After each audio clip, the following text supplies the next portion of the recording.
दोस्तों नमस्कार। ये है मार्गदर्शन फॉर सिविल सर्विसेज। मैं अनुराग चौधरी। दोस्तों प्रीवियस ईयर्स पेपर्स रिवीजन में आज की वीडियो में हम सॉल्व करेंगे उत्तर प्रदेश लोक सेवा आयोग द्वारा आयोजित जीआईसी प्रवक्ता यानी गवर्नमेंट इंटर कॉलेज प्रवक्ता के सामान्य अध्ययन का वर्ष 2015 का प्रैक्टिस सेट जो 25 सितंबर 2016 को आयोजित हुई थी।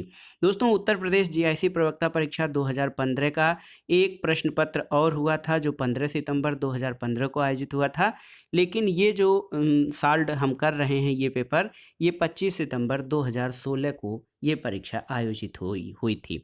दोस्तों इसमें हम 30 प्रश्नों को सॉल्व करेंगे, लेकिन नए पैटर्न के अनुसार अब जीआईसी प्रारंभिक परीक्षा में जीएस के 40 प्रश्न और आपके मुख्य विषय से 80 प्रश्न पूछे जाएंगे। तो आइए शुरू करते हैं जीआईसी प्रवक्ता परीक्षा प्रीवियस ईयर्स पेपर्स रिवीजन के अंतर्गत वर्ष 2015 का सामान्य अध्ययन का सॉल्व पेपर। दोस्तों आज की वीडियो का जो पहला प्रश्न है देखिए बहुत ही महत्वपूर्ण है। यूरोप के निम्नलिखित देशों में कौन खाद्यान्न उत्पादन में आत्मनिर्भर है, आपको बताना है। ऑप्शन है आपके ब्रिटेन, फ्रांस, जर्मनी या इटली। तो सही उत्तर है दोस्तों ऑप्शन बी। देखिए कृषि या खाद्यान्न उत्पादन फ्रांस की अर्थव्यवस्था का महत्वपूर्ण क्षेत्र है। भले ही ये सकल घरेलू उत्पाद में केवल 2% का योगदान करता हो, लेकिन फ्रांस जो है यूरोप का देश है जो पूरी तरह खाद्यान्न के मामले में आत्मनिर्भर है। तो सही उत्तर है दोस्तों यूरोप में स्थित फ्रांस जो है खाद्यान्न उत्पादन में आत्मनिर्भर है। अगला प्रश्न है दोस्तों, यूरोप में 4 राजधानियों से होकर प्रवाहित होने वाली नदी कौन सी है आपकी। ऑप्शन है आपके डेन्यूब, म्यूर्स, राइन या लॉयर। तो सही उत्तर है डेन्यूब नदी। देखिए डेन्यूब नदी दोस्तों यूरोप में 4 राजधानियों वियना जो कि ऑस्ट्रिया की राजधानी है, ब्रातिस्लावा जो कि स्लोवाकिया की राजधानी है, बुडापेस्ट हंगरी की राजधानी है, इसके अलावा बेलग्रेड जो कि सर्बिया की राजधानी है दोस्तों, यहाँ सहित महत्वपूर्ण यूरोपीय शहरों से होकर प्रवाहित होती है और ये यूरोपीय संघ की दूसरी सबसे लंबी नदी है। और डेन्यूब नदी जर्मनी के ब्लैक फॉरेस्ट पर्वत से निकलती है और मध्य और पूर्वी यूरोप होते हुए काला सागर तथा दक्षिण पश्चिम दिशा में बहती है। अगला प्रश्न है दोस्तों, हीरे के लिए विख्यात किम्बरले खान कहाँ पर स्थित है, आपको बताना है। ऑप्शन है आपके डेनमार्क, बेल्जियम, दक्षिण अफ्रीका या फिर ऑस्ट्रेलिया। तो सही उत्तर क्या है ऑप्शन सी दक्षिण अफ्रीका। दोस्तों किम्बरले खान दक्षिण अफ्रीका में स्थित है और ये हीरे के लिए विश्व प्रसिद्ध है। दुनिया की सबसे बड़ी हीरे की खान है किम्बरले खान, जिसको बिग होल के नाम से जाना जाता है। दोस्तों ये डायमंड खान इतनी बड़ी है कि इसे वास्तव में अंतरिक्ष से देखा जा सकता है। अगला प्रश्न देखते हैं, निम्नलिखित में से कौन भारत के उपराष्ट्रपति नहीं थे। ऑप्शन है आपके फखरुद्दीन अली अहमद, वीवी गिरी, डॉक्टर एस राधाकृष्णन या डॉक्टर जाकिर हुसैन। तो सही उत्तर क्या है दोस्तों फखरुद्दीन अली अहमद ये भारत के उपराष्ट्रपति नहीं रहे, बल्कि 1974 में सीधे भारत के राष्ट्रपति के पद में निर्वाचित हुए थे। तो सही उत्तर है दोस्तों भारत के उपराष्ट्रपति डॉक्टर फखरुद्दीन अली अहमद नहीं रहे, बल्कि बीवी गिरी, डॉक्टर एस राधाकृष्णन और डॉक्टर जाकिर हुसैन ये भारत के उपराष्ट्रपति भी रह चुके हैं। अगला प्रश्न है दोस्तों, भारत में राज्यसभा किसका प्रतिनिधित्व करती है। भारतीय संविधान और राज्य व्यवस्था से संबंधित ये प्रश्न है। देखिए राज्यों की विधानसभाओं का, भारतीय जनता का, राजनीतिक दलों का या फिर राज्यों और संघ राज्य क्षेत्रों का। तो सही उत्तर है दोस्तों भारत में राज्यसभा जो कि उच्च सदन है, ये राज्यों की विधानसभाओं का प्रतिनिधित्व करती है। राज्यसभा इसका कभी विघटन नहीं होता है और इसके सदस्यों का कार्यकाल कितना 6 वर्ष होता है दोस्तों राज्यसभा के सदस्यों का कार्यकाल। और राज्यसभा का सभापति जो होता है वो वाइस प्रेसिडेंट यानी उपराष्ट्रपति होता है।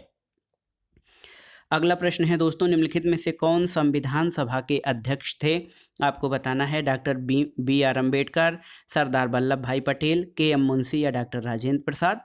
तो सही उत्तर आप जानते हैं संविधान सभा के अध्यक्ष डॉक्टर राजेंद्र प्रसाद थे।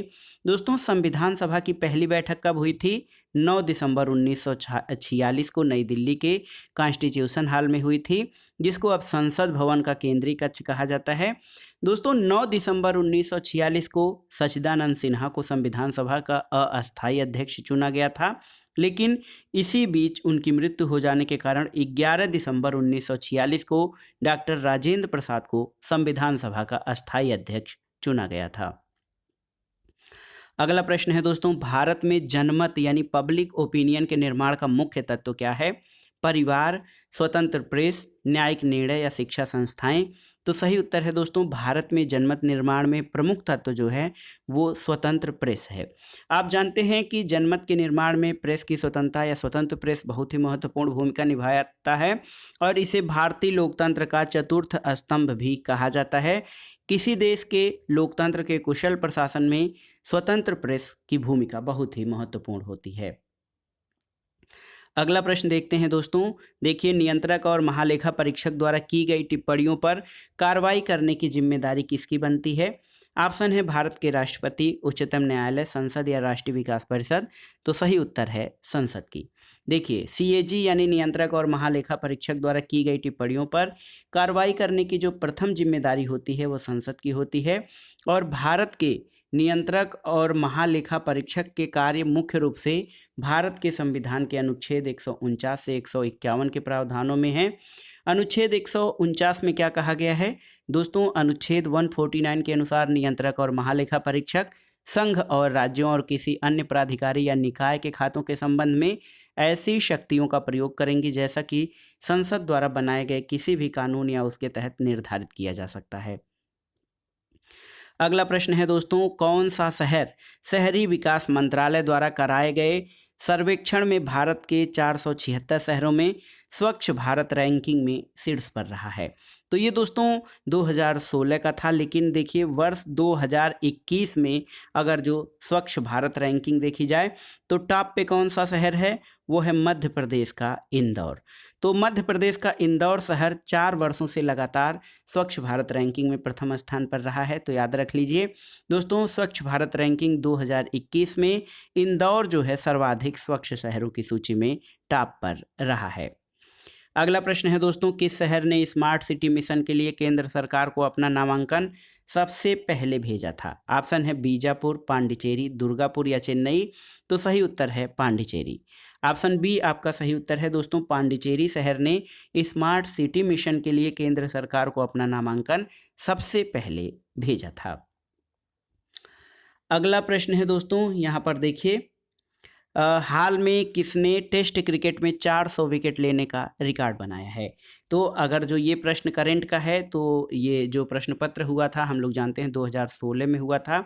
उस समय के हिसाब से ऑप्शन सी जेम्स एंडरसन हैं, जो कि ब्रिटेन के हैं या इंग्लैंड के हैं। लेकिन दोस्तों भारत के आर अश्विन, देखिए भारत के आर अश्विन ने टेस्ट क्रिकेट में 400 विकेट लेने का रिकॉर्ड कब बनाया है? ये प्रश्न पूछा जा सकता है। 24 फरवरी 2021 को इंग्लैंड के विरुद्ध, 24 फरवरी 2021 को इंग्लैंड के विरुद्ध खेलते हुए इन्होंने 400 टेस्ट विकेट लेने का रिकॉर्ड बनाया है। इनका नाम है आर अश्विन। तो ये प्रश्न महत्वपूर्ण है, ये आपसे पूछा जा सकता है। अगला प्रश्न है दोस्तों, किस देश में आतंकवादी संगठन इस्लामिक स्टेट यानी आईएस ने ईद के दिन 115 लोगों को मार दिया था? तो उत्तर है दोस्तों इराक। तो इराक में जो है इस्लामिक स्टेट या आईएस के ये एक आतंकवादी संस्था है, इसने ईद के दिन इराक में 115 लोगों को मार डाला था। अगला प्रश्न है दोस्तों, 2014 में भारत के विदेशी ऋण का सबसे बड़ा अवयव क्या था? देखिए, दीर्घकालीन ऋण, अनिवासी भारतीयों की जमा, विदेशी वाणिज्यिक उधारी या आईएमएफ से ऋण।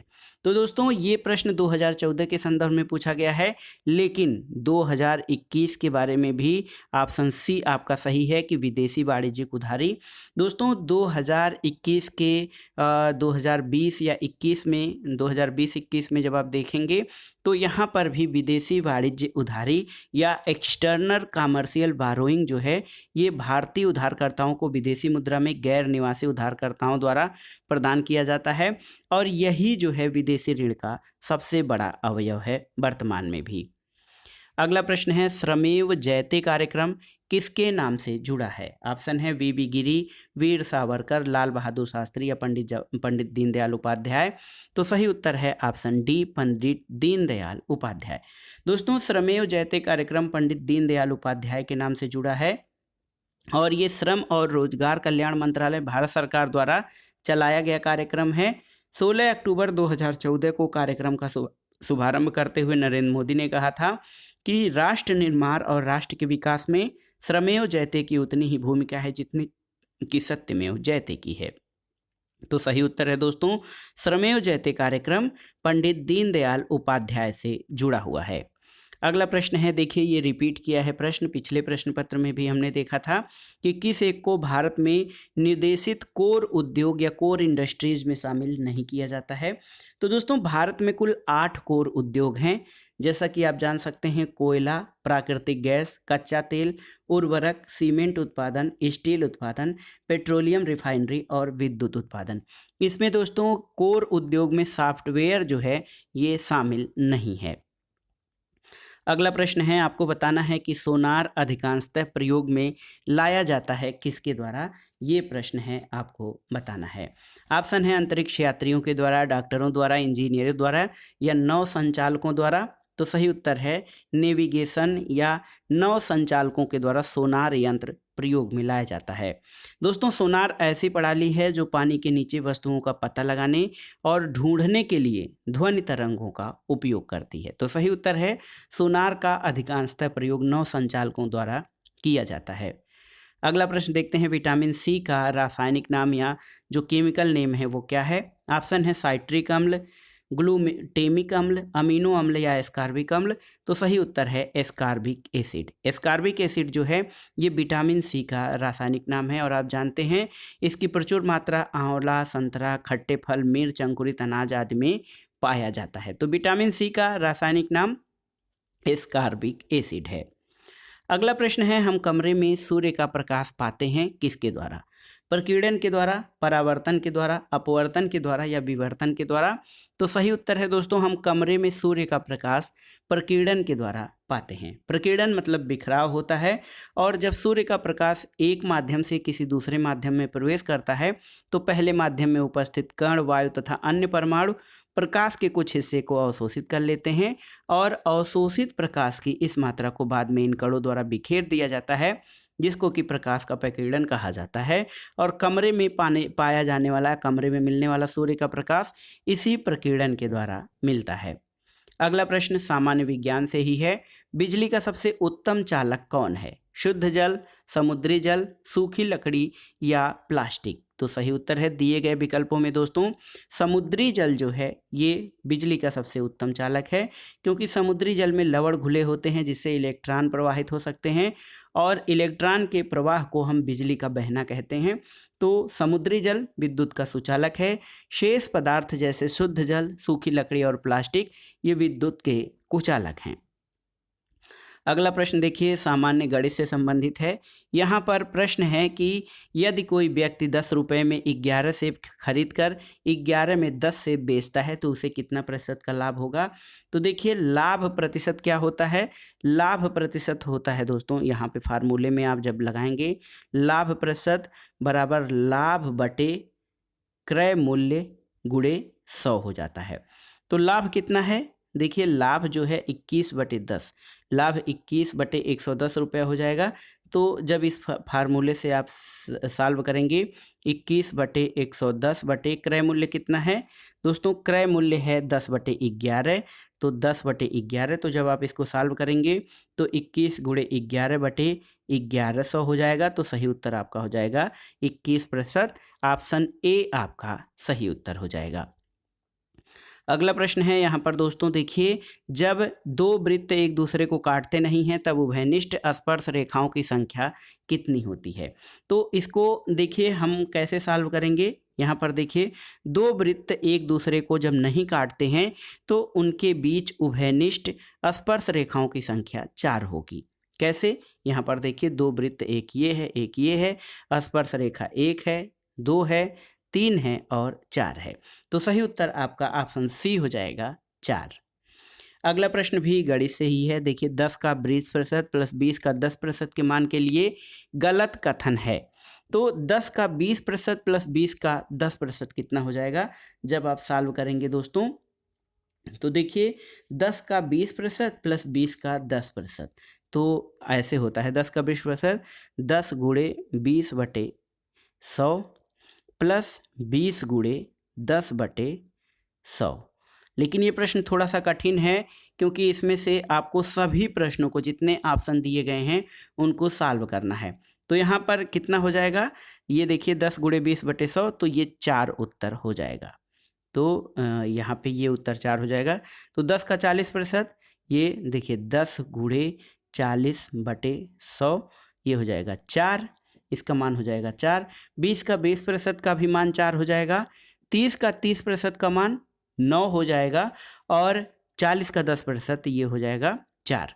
तो यहाँ पर देखिए ऑप्शन जो सी दिया है कि 30 का 30% का मान, ये है जो दोस्तों 30 के 30% का मान जो है ये गलत है, क्योंकि इसका मान 4 होना चाहिए और सभी विकल्पों में सभी जो विकल्प दिए गए हैं उनको हल करने पर उनका मान 4 आ रहा है, लेकिन 30 का 30% का मान 9 आ रहा है, इसलिए ये विकल्प आपका सही नहीं है। अगला प्रश्न आइए देखते हैं दोस्तों। यहाँ पर देखिए अगला प्रश्न है कि देखिए अलबरूनी किसके साथ आया था। ऑप्शन है आपके गजनी के महमूद के साथ, मोहम्मद गोरी के साथ, इसके अलावा बाबर के साथ या उपर्युक्त में से किसी के साथ नहीं। तो सही उत्तर है ऑप्शन ए, अलबरूनी गजनी के महमूद यानी महमूद गजनवी के साथ आया था। अलबरूनी क्या था, एक फारसी लेखक, विद्वान और जो दोस्तों धर्मज्ञ था। गजनी के महमूद द्वारा किए गए कई भारतीय आक्रमण में वो सुल्तान के साथ था। और अलबरूनी की प्रसिद्ध कृति तहकीक ए हिंद है। तो सही उत्तर तहकीक ए हिंद जो है ये अलबरूनी की प्रसिद्ध रचना है। अगला प्रश्न है दोस्तों, धौली कहाँ पर स्थित है। ऑप्शन है गंजाम, चिल्का, भुवनेश्वर या जयपुर। ये सब उड़ीसा के शहर हैं। आपको बताना है कि धौली किस जिले में स्थित है। तो यहाँ पे जो ऑप्शन दिए गए हैं उनमें कोई सही नहीं है, क्योंकि धौली दोस्तों ये उड़ीसा के पुरी जिले में स्थित है और धौली की 3 छोटी पहाड़ियों की एक श्रृंखला पर लेख खुदे हैं, जिनका पता 1837 में कीटो ने लगाया था। तो सही उत्तर है धौली उड़ीसा के पुरी जिले में स्थित है। अगला प्रश्न है दोस्तों, एक विदेशी यात्री, चीनी यात्री फाहियान के बारे में है कि फाहियान भारत कब आया था, आपको बताना है। सही उत्तर है 399 ईसा पूर्व में। दोस्तों 399 ईस्वी में 399 ईस्वी, ईसा पूर्व दोस्तों बीसी को यानी बिफोर क्राइस्ट इसको ईसा कहते हैं और एडी को एन्नो डोमिनी यानी ईसवी सन कहते हैं। और दोस्तों आप जब नीचे जाएंगे तो प्लेलिस्ट में जाएंगे तो हमने सामान्य जानकारी या सामान्य अध्ययन के प्लेलिस्ट में एडी और बीसी में अंतर से भी एक वीडियो, शॉर्ट वीडियो बनाया है, आप वहां से देख सकते हैं। 399 ईस्वी में फाहियान भारत आया था और ये चंद्रगुप्त द्वितीय के शासनकाल में भारत आया था। वो कितने साल रहा, 14-15 साल रहा। 399 से 414 तक वो रहा। भारत के विभिन्न स्थानों का उसने भ्रमण किया था। अगला प्रश्न है, निम्नलिखित में से कौन दिल्ली का प्रथम सुल्तान था जो युद्ध में लड़ता हुआ मारा गया था। ऑप्शन है अलाउद्दीन खिलजी, बहलोल लोदी, इब्राहिम लोदी या सिकंदर लोदी। तो सही उत्तर है इब्राहिम लोदी। दोस्तों देखिए लोदी वंश का अंतिम शासक सुल्तान इब्राहिम लोदी 1526 में पानीपत के प्रथम युद्ध में बाबर से लड़ते हुए मारा गया था और युद्ध में लड़ते हुए मारा जाने वाला दिल्ली का पहला सुल्तान था। अगला प्रश्न है, कोलीय विद्रोह लोगों से संबंधित था कहाँ के। छोटा नागपुर, गुजरात, बंगाल या फिर असम। तो सही उत्तर है दोस्तों गुजरात। कोलीय विद्रोह क्या हुआ था, इसमें मध्यकालीन भारत में दुर्गों के सैनिक के रूप में कार्य करते थे कोली लोग और अंग्रेजी शासन स्थापित हो जाने के बाद दुर्गों का महत्व नहीं रहा। ऐसे में ये लोग बेगार हो गए और यहाँ वहाँ विद्रोह के झंडे बुलंद करते रहे। 1824 में पश्चिमी घाट और कच्छ के सीमावर्ती भाग में इन्होंने या कोलियों ने विद्रोह किया, जिसे अंग्रेजों द्वारा दबा दिया गया था। दोस्तों छोटा नागपुर क्षेत्र में कोलीय नहीं बल्कि कोल विद्रोह हुआ था, ये आप जान लीजिएगा। इसका नेतृत्व 1831-32 में बुद्धू या बुद्धो भगत और गंगा नारायण ने किया था। लेकिन कोली विद्रोह कोल विद्रोह से अलग है, क्योंकि कोली विद्रोह गुजरात में हुआ था। अगला प्रश्न है दोस्तों, बिरसा मुंडा का कार्य क्षेत्र कौन सा था। ऑप्शन है आपके देखिए चंपारण, मुर्शिदाबाद, अलीपुर या रांची? तो सही उत्तर है रांची। दोस्तों बिरसा मुंडा का जो कार्यक्षेत्र था वो रांची से लेकर भागलपुर तक था और बिरसा मुंडा का उद्देश्य जनजातियों में समाज सुधार करना, इन्हें ब्रिटिश सत्ता से दूर रखना था। बिरसा ने अनेक देवताओं जैसे बोंगा की पूजा को छोड़कर अपने अनुयायियों को एक ईश्वर यानी सिंह बोंगा की पूजा करने का आह्वान किया था। तो सही उत्तर है बिरसा मुंडा का जो कार्यक्षेत्र था वो रांची से लेकर भागलपुर तक था। ये प्रश्न भी रिपीट करता है, कई बार पूछा गया है। नाथुला दर्रा भारत के किस राज्य में स्थित है? तो सही उत्तर है दोस्तों सिक्किम। नाथुला दर्रा भारत के सिक्किम राज्य में स्थित है, डोंगक्या श्रेणी में स्थित है। ये दर्रा महान हिमालय के अंतर्गत आता है और इस दर्रे के द्वारा दार्जिलिंग और चुंबी घाटी से होकर तिब्बत जाने का रास्ता बनता है। दोस्तों वर्तमान समय में भारत और चीन के बीच व्यापार इसी मार्ग से होता था और ये दर्रा सिक्किम की राजधानी गंगटोक से लगभग 54 किलोमीटर पूरब में स्थित है। अगला प्रश्न और इस वीडियो का आखिरी प्रश्न देखते हैं। निम्नलिखित में से कौन सा स्थान परमाणु शक्ति स्टेशन के लिए प्रसिद्ध है? इसमें देखिए कोटला, बदरपुर, भद्रा या कुडनकुलम? तो सही उत्तर है दोस्तों कुडनकुलम। भारत के तमिलनाडु में कुडनकुलम स्थान पर परमाणु शक्ति संयंत्र स्थापित है और ये भारत के परमाणु ऊर्जा निगम द्वारा विकसित किया गया है। तो दोस्तों ये था जीआईसी प्रवक्ता परीक्षा 2015 में आयोजित सामान्य अध्ययन के प्रश्न पत्र का हल। जो ये प्रश्न जो है जो इस प्रैक्टिस सेट में हमने सॉल्व किया है सॉल्व पेपर में, ये आपके आगामी परीक्षाओं के लिए भी महत्वपूर्ण हो सकते हैं, इसलिए आप इनको दोहरा लीजिएगा। वीडियो आपको कैसा लगा हमें कमेंट बॉक्स में ज़रूर बताइएगा। वीडियो को लाइक करें, शेयर करें और इस चैनल मार्गदर्शन फॉर सिविल सर्विसेज को सब्सक्राइब करें। वीडियो देखने के लिए धन्यवाद दोस्तों। नमस्कार।